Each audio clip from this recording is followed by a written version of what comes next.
I've been a professional luthier for almost 40 years, and I've handled, I don't know, probably close to 10,000 guitars, maybe a little bit less, but it's quite a lot. And if you've ever been to my shop, you know that I've got a lot going on. Working in the showroom when I do, I get a lot of people asking me about the tonewoods that we use, and why can't we just use something else? And so I guess let's just kind of get into that. For me, the guitar starts at the top. And in my opinion, and this is just mine, a great guitar starts with two options. You've got your spruce or your cedar. A lot of people will say the spruce is such a bright tone, it takes forever to break in, but it starts sounding better sooner than the cedar. It's crisp, so on and so forth. And some people call it boring. That's up to them. The other people say, oh goodness, cedar, such a warm and lovely tone, and I'm very fortunate to have a couple pieces of the lucky strike tree. That's not always the case, as this wood proves. For me, starting with the tops, I really love building with cedar. Believe it or not, because of its stiffness along the grain, you get an incredible amount of response, and you can build it a little bit lighter, in my opinion, than you can with some of the spruces. Now, this piece is going to be a little bit thicker, but it's also very stiff along the grain, but it's also stiff across the grain, which gives the perception of the player of a brighter guitar. Now, does that mean that spruce is universally bright? No, not at all. In fact, one of the warmest guitars that I have in my showroom, which is a 1929 Hauser, is not a bright guitar, but it's got a spruce top. Conversely, one of the brightest guitars I have is a guitar with a cedar top that, the way that it's braced, makes it really, really brilliant. It almost sounds like a single top, thin spruce top. The big difference between these two is the peripherals of the sound, so everything kind of around it. The core of the sound, for me, is baked into the design of the guitar. So if you want that Hauser sound, find something with a Hauser pattern.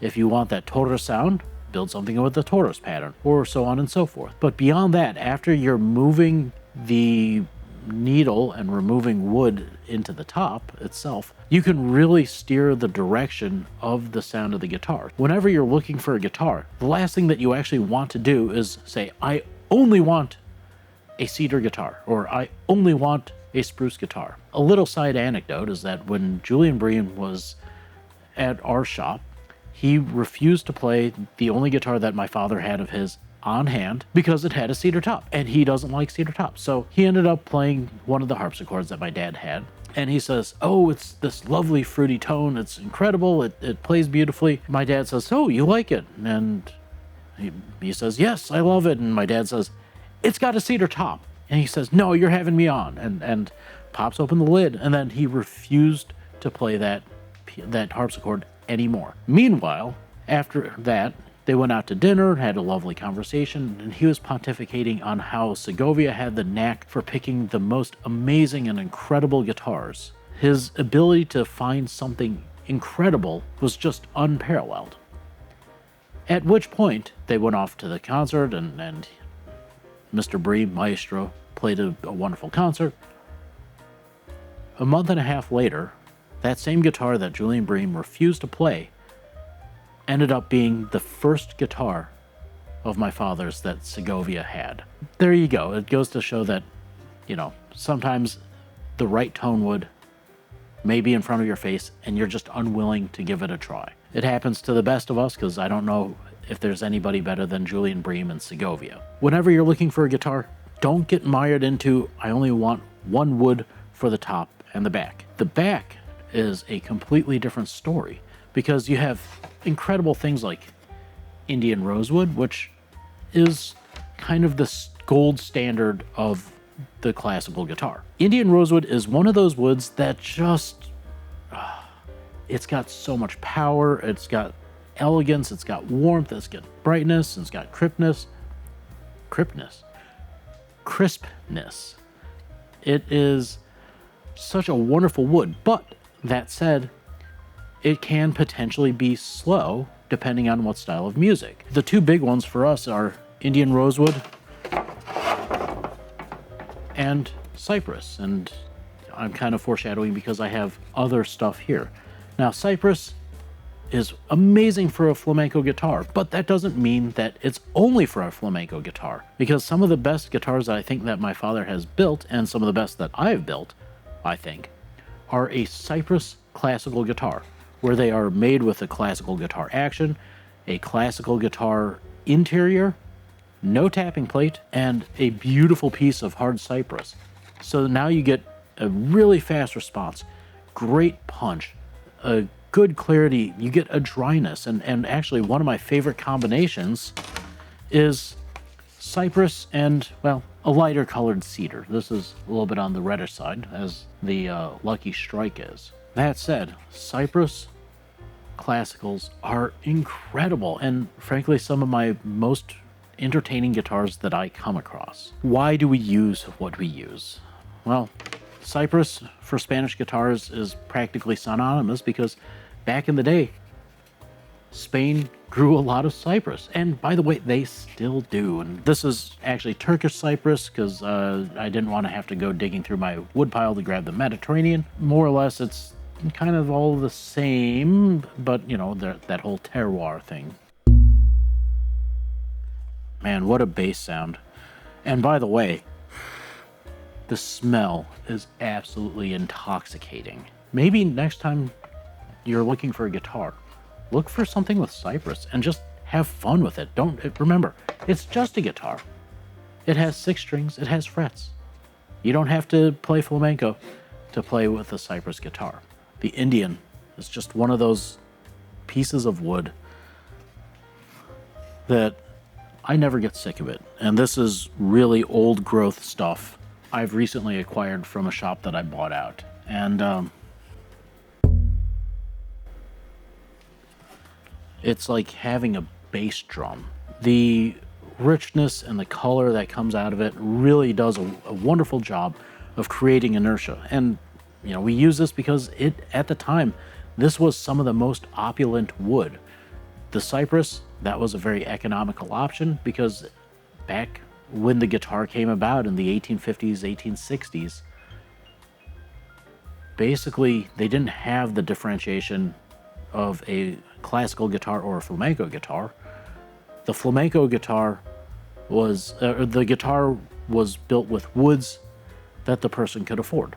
So you had guitarra por the juerga, so that was a guitar for a party, or essentially a flamenco guitar, or guitarra por concerto, which is the concert guitar. And those were the 2 levels. And I've got plenty of photos showing these gypsies with rosewood guitars. So it didn't mean that they didn't play flamenco on them.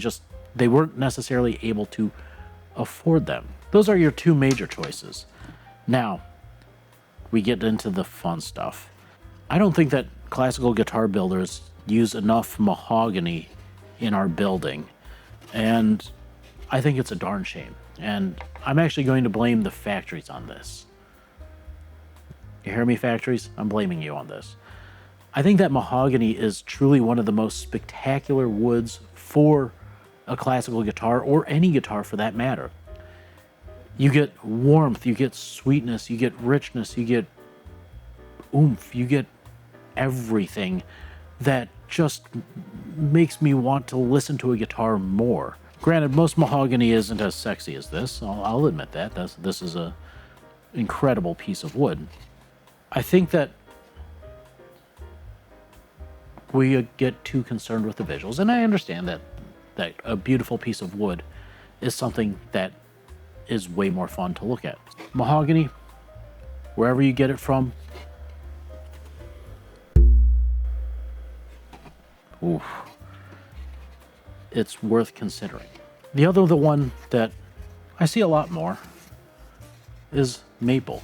And again, it has a lot of the same characteristics of the mahogany in terms of the visual appeal. There's a lot of pop, there's a lot of visual impact. That said, it adds a lot of brightness to it. The brilliance and the brightness and the crispness is really good. To me, it's a perfect blend between the Cypress and Indian rosewood. If you make it right and understand how to base the back so that way you get that basiness and don't overemphasize the brilliantness, I think it's a fantastic option. And by the way, one of the reasons we don't use it nearly enough is because in Europe, they prize the American maple for their tonewoods. One of the Antonio Torreses that I did a restoration on, that one had American maple on it from northern Michigan. As Americans, at least me being an American, I think, oh, it's just American maple. But when you realize that that tree had to be felled, which maple's not a soft tree, nor is it light, it had to be felled, processed, gotten to the port, shipped across the ocean, loaded onto a cart or a train car, and then subsequently onto a donkey cart, hauled through the streets of Spain for them to go to the, let's say Antonio Torres' shop, for him to look at it and go, is the best you got? I don't know. So for a piece of wood like that to really make it, it has to be considered a king. It was an incredibly expensive and opulent material because, well, they were doing a lot of trade with North America and South America, but we weren't sending nearly as much wood out because we had a strong domestic demand. So, the maple, very high, very tight, very precise, but that can be used to great advantage to create an incredible guitar. The last piece of bodywood that I really want to talk about is Brazilian rosewood. The king of rosewoods. I'm probably going to get some hate from this because there's a lot of people who say that it doesn't matter. And yes and no. I think that there's so many other components in the sound of a guitar that by the time you're getting down to this, it's only adding a little bit. But really at the top end, and at least my clientele, they can hear the difference, and I can as well. Just closing my eyes, I did a video with Brandon Aker about that, and yes, I could hear the difference between the Indian rosewood and the Brazilian, and that was blindfolded with 4 identical guitars. So it's definitely worthwhile. The intensity of that depth and the clarity, it all just makes a better voice and a better sound on the instrument that just it gives it that something special. It's when you go to a great restaurant and they do something that's incredibly simple that every other restaurant can do, but somehow there's something more to it. To me, that is Brazilian rosewood. It's just the next step better. It's just that much more. And I know a lot of people are going to say, yes, and you charge a lot more, so you're making more money. No, I'm not. The upcharge that I have for Brazilian rosewood is only enough to cover the cost of replacement. Am I making extra money? No, I don't make anything extra on Brazilian. I just prefer to use it. Now, for necks, in my opinion, there's only 2 options. No, I don't like maple. It's too heavy. Whenever I pick up a maple neck guitar, I always feel like it's pulling itself just clean out of my lap, and I'm having to do too much with my left hand to support it. Yes, I understand that it's stiffer, but at what cost? I don't want that extra weight. I'm going to go with Mahogany for my neck. This is my neck of choice. It has a really great level of stiffness. Obviously, I'm not going to try to flex it. This is ridiculous. And yes, I am using one of my neck blanks. The Mahogany itself is such a beautiful compact wood. It's reasonably light. It's incredibly stiff. Believe it or not, it has an incredible tap tone. This will actually contribute to the sound of a guitar. And if you don't believe me, grab a capo and just clip it onto the headstock of your guitar. Close your eyes and listen to it. You will hear a difference. And it drives me crazy as a luthier whenever I see somebody with their tuner just clipped onto the headstock as if it's not changing anything. Just because it's not within the string vibrational area doesn't mean that it's not affecting your sound. I have changed the sound of guitars just by changing the tuning machines. If you go from some sort of cheap Chinese $12 machine that you get out of the back of a catalog versus a set of Rogers, the sound will change. And is it for the better or for the worse? I can't say.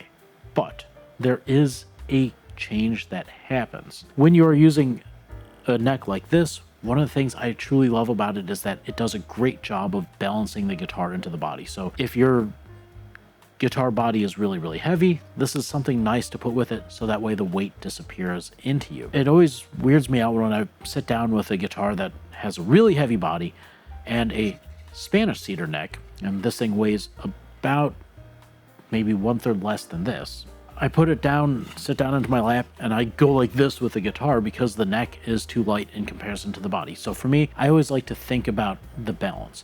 That said, if you are building a tortoise model or a traditional Spanish style model, I think that this is absolutely one of the best woods you can use because it's so incredibly light, and the rest of that guitar is light. Conversely, you don't want to have a guitar that goes like that, right? With this neck, you get a much higher and purer tap tone. And again, this all contributes to it. So if I'm building a guitar and it's maybe a cedar guitar with a Brazilian rosewood body, and I want to emphasize that upper limit and that ping, I'm going to be grabbing this. For me, at least, where I consider every single piece of wood that goes into my guitar, I am choosing for sound. I'm choosing for the feel. I'm choosing for, well, on a very selfish note, I'm choosing for how well it's going to take a finish, because I only French polish, and French polishing is very time consuming. If you have to spend a lot of time filling the pores, you know, you're just going to not be happy with the end result. It's going to take a lot longer and you're not going to be happy. With that said, thanks for watching. I appreciate your time. I appreciate you guys watching it, and I appreciate every single one of you that has reached out. And I've had some very lovely conversations with people who have called me recently. Until next time, I'll see you later.